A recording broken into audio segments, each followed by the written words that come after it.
Seasoning your Pizzaiolo oven pizza pan must be done before first use.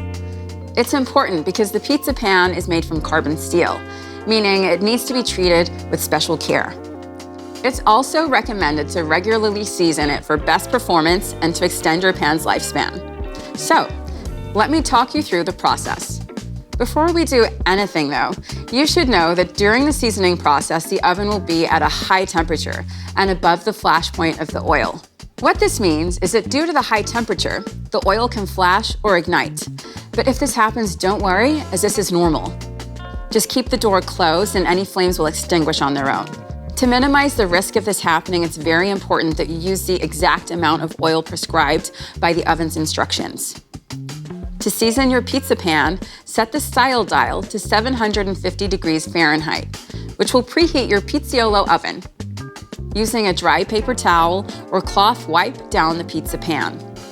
Next, add half a teaspoon of lard, vegetable oil, or flaxseed oil to a paper towel. Please make sure you don't use olive oil. Once the oil absorbs into the paper towel, rub a thin layer around the inside of the pan and the handle bracket.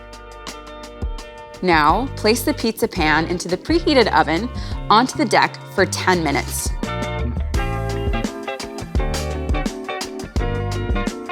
You'll notice the at-temp light will cease flashing and remain lit. After the 10 minutes is up, put on your oven mitts and remove the pan carefully and place it on a heat-proof surface. And no more than half a teaspoon of the oil you previously used, but not olive oil, to a paper towel and rub a thin layer around the outside of the pan. Now, place the pan back into the oven at the preheat setting of 750 degrees Fahrenheit for 10 more minutes. Once this process is finished, you'll need to repeat it one more time. After that, your pizza pan is ready for its first pizza.